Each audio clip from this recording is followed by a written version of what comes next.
Okay, sixth graders, we are on Unit 4, Lesson 2. What are important character Our big ideas for the lesson today. There are many metaphors for culture, including an iceberg, an onion, and we'll skip the last one. Our next feature of today, culture is both shared and learned. Our third topic today, culture is dynamic. In other words, it's always changing.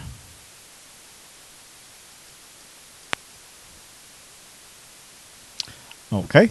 Our fourth one, culture is adaptive and can be changed to meet new circumstances.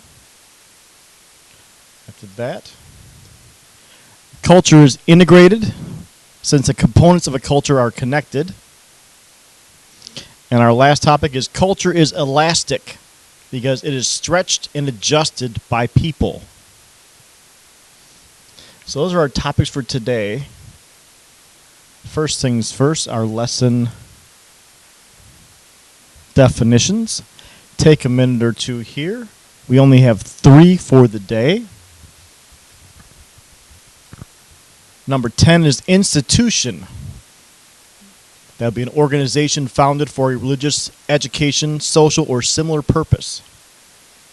So that would be like a school, for instance. Or maybe provide services for people. Or a church. Boys and Girls Club is an institution. Number 11 over here is proverb. A proverb is a short, well-known expression that states a general truth or gives advice. And the example down there says, power is a proverb that tells you to judge over other material things. And number 12, we've heard this on the previous lessons, taboo. Something that's taboo is a custom that's prohibiting or particular. In other words, it's something that you should not be doing for cultural reasons. So it's inappropriate, illegal, or just plain against your beliefs. Taboo. So take a few minutes, copy those down. You ready? Unpause and we'll move on.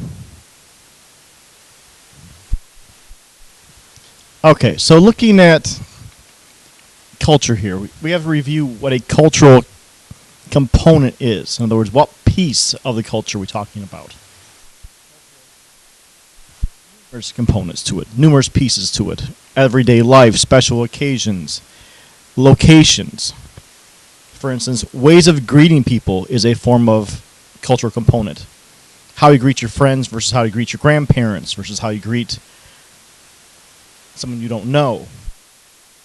Rules for polite behavior is a cultural component. Ways of showing respect. Ideas about time management. Personal space. The friendlier you are towards somebody, the closer someone is in your personal space. Male. Personal grooming. Haircut is a cultural thing. Hairstyles. Use of technology. Gestures, hands, eye rolling, smiling, frowning. Those are all cultural components. And finally, courtship or dating, marriage is a cultural component. How people perceive marriage or dating is different in different cultures. So let's take a look at what we're doing today. First thing I want to do is find this paper right here. It says PowerPoint Notes, page 1. Put your first, last name, and today's date on the paper in the right-hand corner. This is the first page of our packet we'll be working with today. We'll be reviewing a PowerPoint, looking at some observations on comparing culture to other things in life. See if you understand a wider view of what culture is.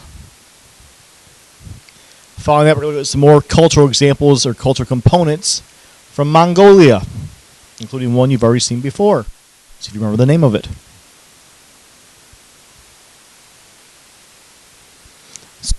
So, let's begin. All right. PowerPoint today is called Characteristics of Culture. Our first thing we're going to discuss is what is a metaphor?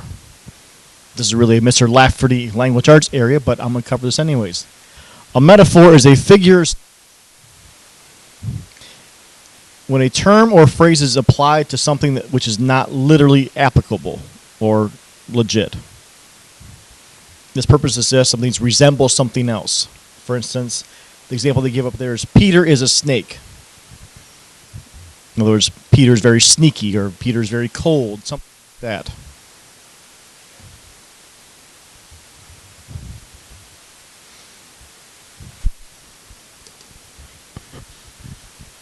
Other examples you might use, our classroom is a zoo. Mr. Lafferty is a giant.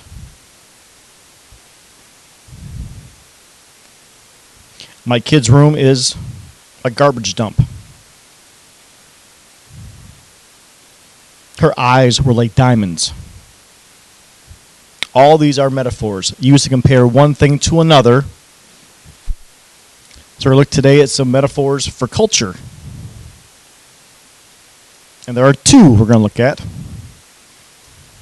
The first one is this object right here, this picture. The metaphor we're looking at is clearly an iceberg. So the question is, how is this used to describe what culture is? An iceberg.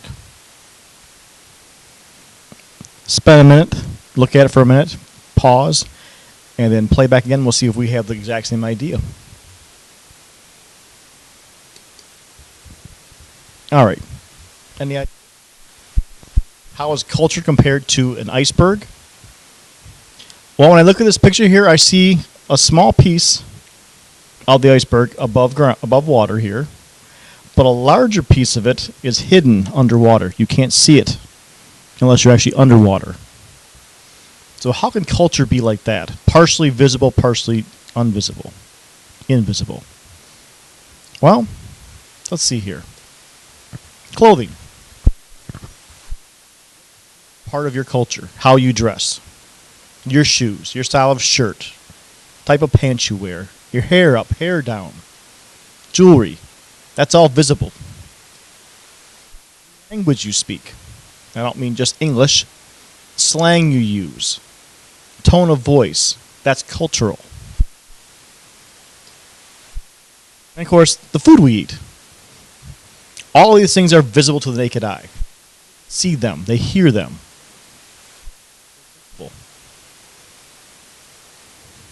What about what's not visible?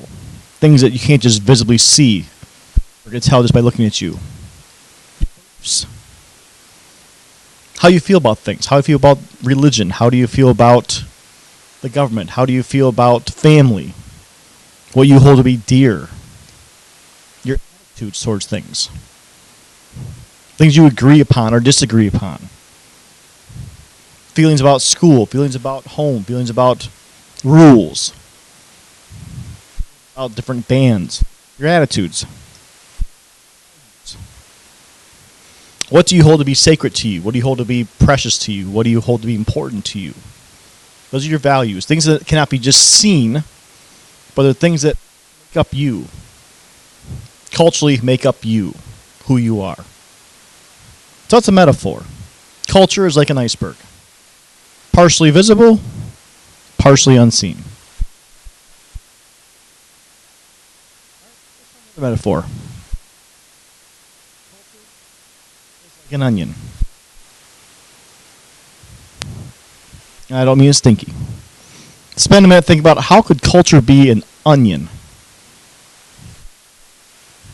Pause for a second, come back.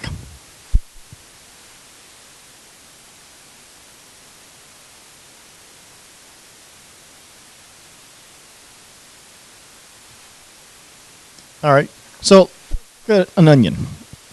You cut an onion in half, you have these rings here. Center of the onion, inner layers to get to the outer layer. So in this metaphor, one layer of culture is artifacts, material things. Things you can see, you can hear, you can touch. Like I said earlier, the clothes you wear, the food that you eat. Our country, the kind of things we can, the culture of our country, things that are artifacts would be like the American flag. That represents American culture. Or the bald eagle represents American culture. Baseball is an American pastime. Those are all things, they're artifacts, things you can see and touch.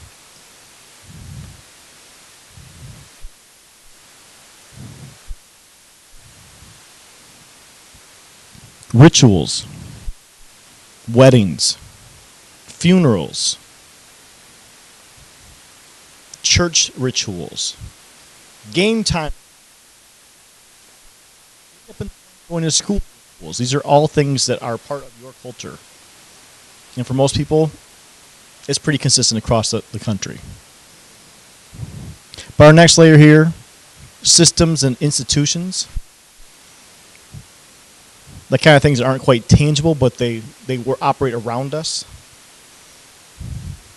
An example of that would be our federal government.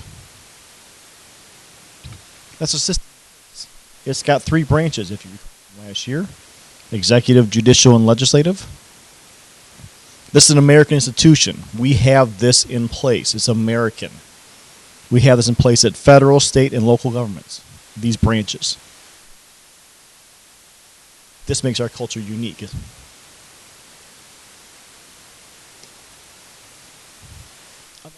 To our culture is beliefs and attitudes. We've talked about beliefs and attitudes in the last example.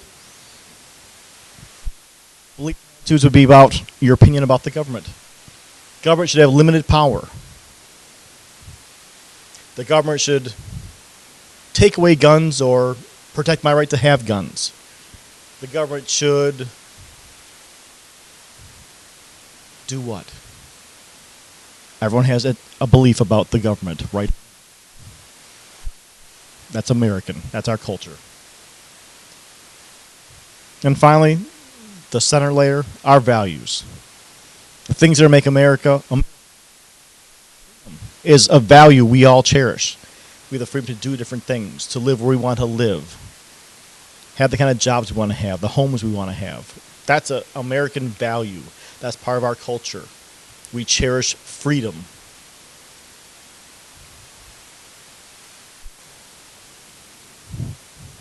So going back to that first page, your PowerPoint notes, metaphors. The iceberg on the left, the onion on the right. So go back to that first page there. Describe the properties of each. First one, what is it? Iceberg. Describe the properties we talked about, the visible and non-visible things. Metaphor 2, the onion. Describe the properties of the onion we talked about with the rings. And then in that third box, right here,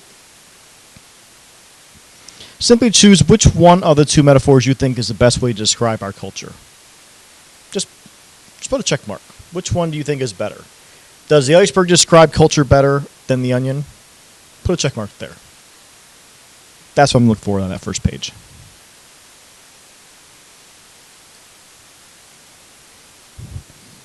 Okay, moving right along here. We're going to take a look at the next page in your packet. It says cultural clue number 7, Proverbs. We're going back to more of those cultural clues. Remember we did those involving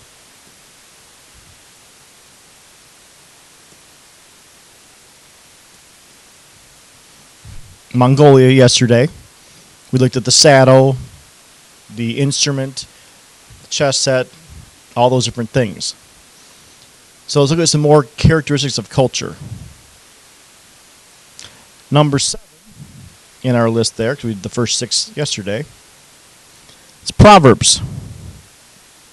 Again, Proverbs are those popular sayings that kind of teach you a little lesson.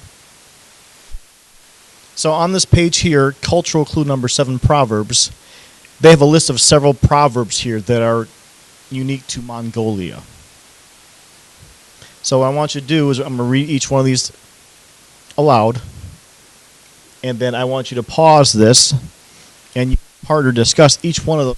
You think it's you. So the first one says, while horse is strong, travel to see places. What do you think that means? The next one. You can't put two saddles on the same horse. The third one. A donkey that carries me is worth more than a horse that kicks me. The fourth one. In a good word, there are 3 winters' warmth. In one malicious word, there is pain for 6 frosty months. This one. It is easier to catch an escaped horse than to take back an escaped word. And the last one. The supreme treasure is knowledge. The middle treasure is children. And the lowest treasure is material wealth. All right, so once you go back, reread those with a partner. In the space to the right, tell me in your own words, what do you think each one of those proverbs is trying to teach you? What message? Let's do this again. Read this. Go back, rewind, and listen to it again. Until then, pause and do the assignment. Oh, going back to the weekly page here. You did clue number 7 with your partner, looking at the different proverbs from Mongolia. Now we're going back over here to the right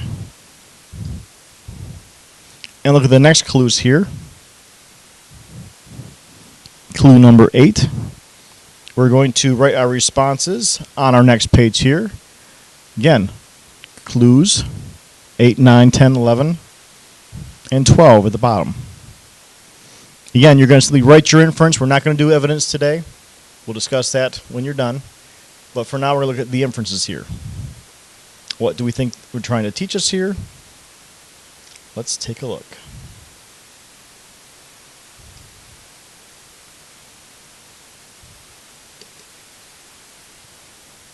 All right, so cultural clue number 8 is a text here about taboos.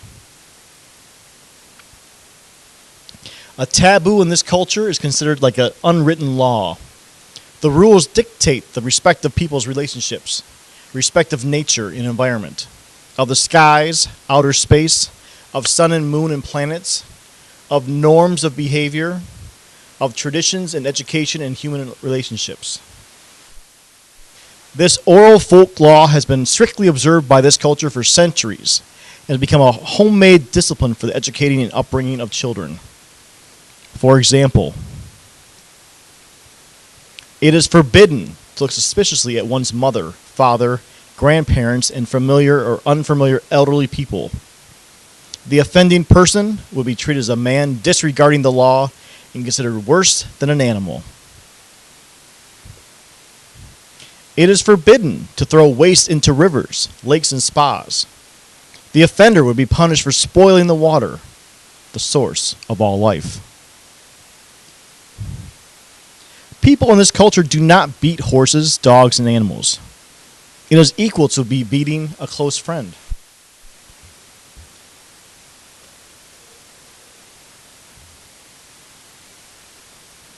It is strictly forbidden to throw burning ash from the stove, as the burning embers might become a fire and endanger the life of people and animals and damage the nature.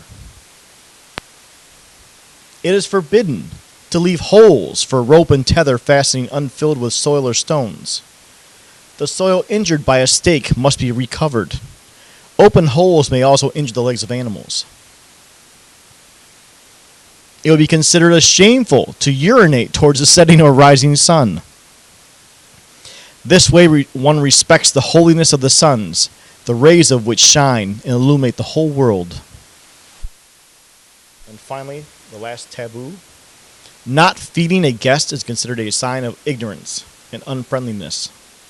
This person would be called greedy and stingy, who ignores the cultural tradition of hospitality. So, in just a few words, tell me, what do these taboos focus on? What part of Mongolian culture do they worry about? And we talked about yesterday with the horses. What do the Mongolian people consider to be of value? So pause, write down your response for number 8. Cultural clue number 9. Superstitions. It is considered bad luck to whistle inside a gur. It is believed that this act will cause a windstorm, which can be very dangerous. This word is another spelling for that word yurt, which would be the homes they live in. Okay, another superstition. Writing using a red pen signifies hatred. When a child has trouble sleeping, hang a picture of a donkey in his or her room. If one accidentally kicks or steps on another's foot, he or she and the person stepped on should shake hands to avoid being enemies forever. We should live by here too.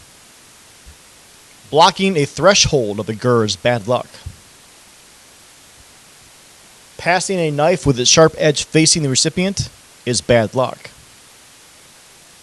Spilling milk, bad luck. Walking over a lasso and pole is bad luck. It's kind of like our walking under a lasso. Saying the name of a person who passed away can cause a soul to linger on earth longer. A dead person's body should be put inside the yurt, positioned on its left side, with the left arm under the head and the right arm covering the whole face. It is believed that the left side of the body is the good side, and the right is the bad or evil side. So left-handed, I must be the good side. The color blue is a popular counteracting element for the evil eye. Look around my room. It's all blue. It is bad luck to stumble over the threshold of a gur. The fire is considered a pure element, so no garbage should be thrown into it. And one should not walk between the rear of a gur and the fire, as these two are considered sacred. Okay, so if you've not already done so, write your response for number 9. What do these superstitions have in common? Or do you see a common theme? Or do you see a pattern? Things they're worried about? Write your response for inference number 9. Now let's go down to number 10 when you're ready. Cultural clue number 10, the Soyombo symbol. Notice the color. Notice the shape here. The 3-pointed flame on the top of the Soyombo symbolizes the flourishing of all people, young and old, past, present, and future. The representation of the sun and moon under the flame represents the everlasting blue sky and indestructibility of this culture. The triangle under the flame, sun and moon, represents a sharp spearhead to protect the nation from all enemies. The small shield-like rectangle on the Soyombo represents honesty, stability, and loyalty. These are all values of this culture. The yin-yang symbols encloses male and female fish. In this culture, people believe that fish never close their eyes and have many offspring. So this is a sign to stay alert and have a big family.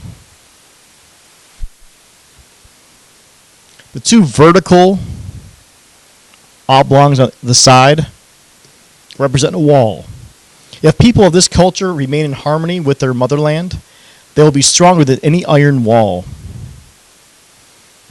The Soyombo exhort people to flourish like a flame, to be as bright as the sun and moon, as straight as an arrow, safe as armor, alert and plentiful as fish, and as strong as an iron wall. Again, note their things with nature. What is sacred to them, what is important to them. You see sun, moon, you see flames over and over again. You see, again, animals, fish. What are the things they consider to be valuable to them? This is their culture. This is their components here that they believe in. Put your thoughts down for number 10. Pause if you need to. And we'll go to number 11.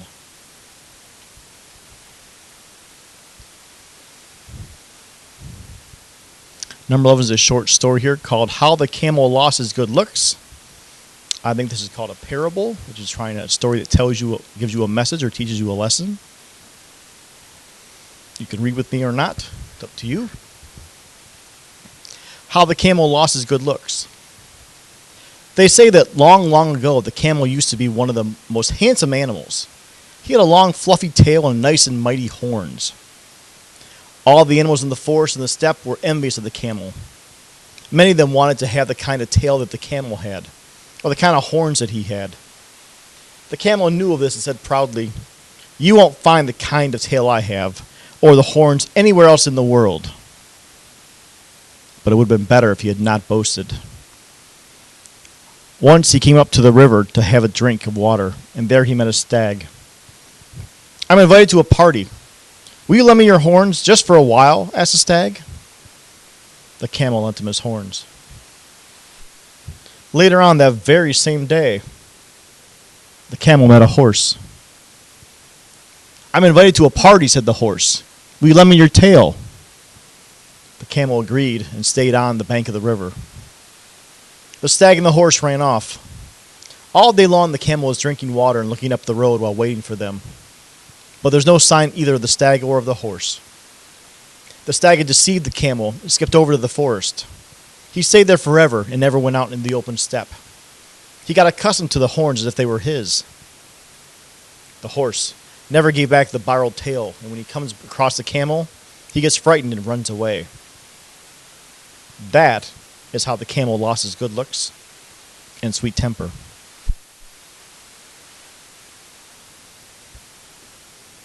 So what message is the story trying to teach us in Clue 11? Put your thoughts down in your inference there, and we'll move on.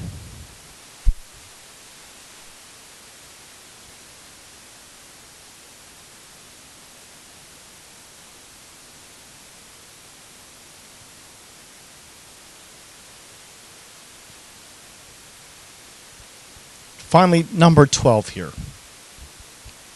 Now, I showed you a previous picture on the last lesson of a yurt, the Mongolian version of their outdoor home, or live out in the wilderness of the steppe. This is their home. But notice the traditional door and the cloth. Yet over here we have a satellite dish and a weather vane. Even though they're in the old ways in many respects, they still adapt to new ways of living. Because who wants to sit in a tent for their entire lives without TV or internet, right? Hi. So number 12, the inference is there. They adapted. They're adaptive.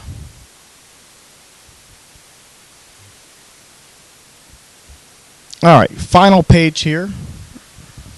It says culture is. We'll have examples. What do you think this means? An example from American culture, which we will do together once you finish this video.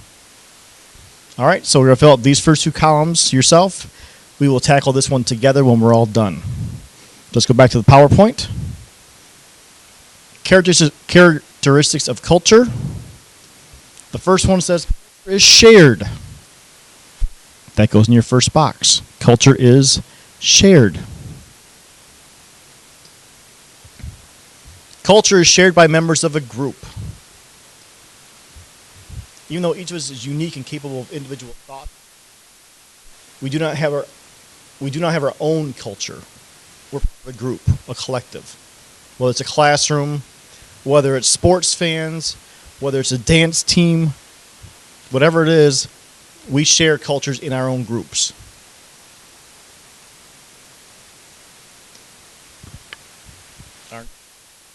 Culture is learned. It's not inherited.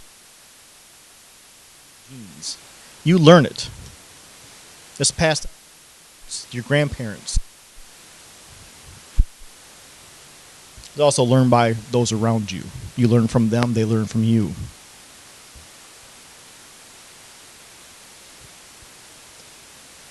Our third characteristic, culture is dynamic. Cultures change. New cultural traits are added and some old ones are lost. The picture of the yurt. Add some new traits. Like, you need Wi-Fi. Some things we get rid of. Clothing, out of style, out of touch. We throw away, we give away. Language changes. Some words are considered cool or not cool. The word cool means something different now. Maybe it changes over time, over generations.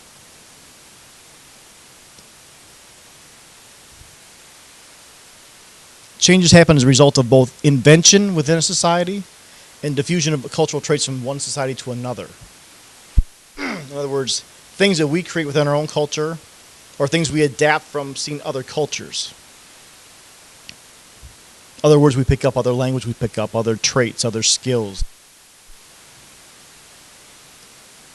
Again, the satellite dish. All right, our next one. Culture is adaptive. People have been able to adapt to a wide variety of geographic regions. We adapt to the weather. We adapt to the climate. We adapt to living near water or near deserts, near mountains, grasslands, the heat, the cold. We've always adapted. We've changed how we live. We change how we dress. We change how we act in these regions. Even in times of conflict or environmental disasters. The hurricanes, we adapt to that. Tornadoes, we've adapted to that.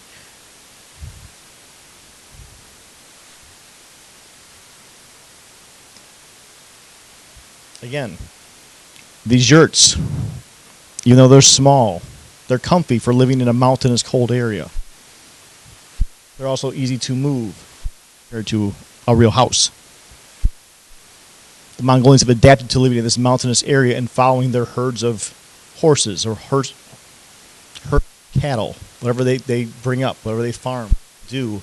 They can pick those up within a few months and move someplace else easily. All right, our next one. Culture's integrated.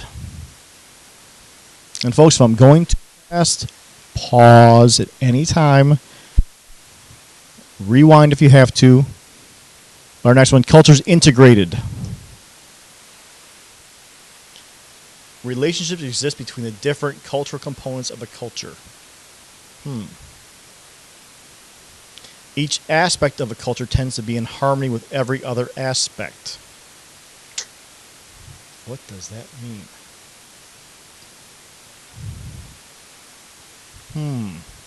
Integrated in lots of different things.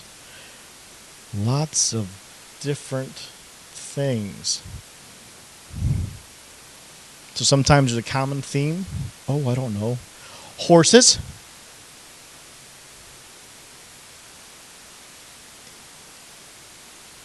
Our final component here, or characteristic. Culture is elastic. Even though people belong to a certain culture, there's a variety in how they reflect the cultural components of that culture. People can stretch culture components to fit their own unique personality. Sure, I gotta wear uniforms, but maybe I'll dye my hair blue as a way to be different. Sure, I may be a sports fan. I love my Michigan Wolverines. Maybe today I'll wear my Michigan colors, even though today's not Michigan Day. We can always change and adapt just to be unique. Even though we're showing components of our own lives a little bit different in a while. All right, so in review, culture is shared, learned, dynamic, integrated, elastic, and adaptive. In your lives, you experience all of these things. As you grow older and change and move different places, you experience new schools, new classrooms, new grades, you will see changes. When you find new friendships, you get a family, all of these change. Jobs change your culture.